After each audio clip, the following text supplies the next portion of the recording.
આવતીકાલથી દેશભરમાં નવા જીએસટી દરો અમલમાં આવશે। ખાસ કરીને દવાઓ પર લાગતા જીએસટીમાં ઘટાડો કરાયો છે, જેના કારણે હવે અનેક એન્ટીબાયોટિક દવાઓ સસ્તી થશે। ગુજરાત કેમિસ્ટ એન્ડ ડ્રગિસ્ટ એસોસિએશને મેડિકલ સ્ટોર ધારકોને એમઆરપી પર જીએસટી કેલ્ક્યુલેટ કરીને ભાવ લેવા અપીલ કરી।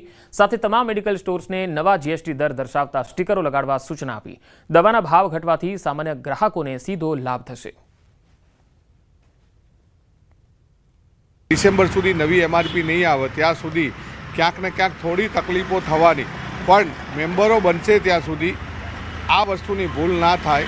કારણ કે આજે કેન્દ્ર સરકારે જ્યારે ગ્રાહક સુધી આ ફાયદો થાય એના માટેનો જે પ્રયત્ન કર્યો છે, પહેલાં તો કેન્દ્ર સરકાર નરેન્દ્રભાઈ મોદીને હું અભિનંદન એટલા માટે આપીશ અને આભાર માનીશ કે આમ જનતાને દવાઓ સસ્તી મળે એના માટે જે પ્રોડક્ટોમાં 18% અને 12% હતો એ ઘટાડીને 5% કરેલો છે અને ઘણી એવી 36 જેટલી દવાઓ છે કે જેમાં 12 થી 18% ટેક્સ હતો એને શૂન્ય લઈ ગયેલા છે। એટલે આમ જનતાને આ બાબતે ઘણો મોટો ફાયદો થશે।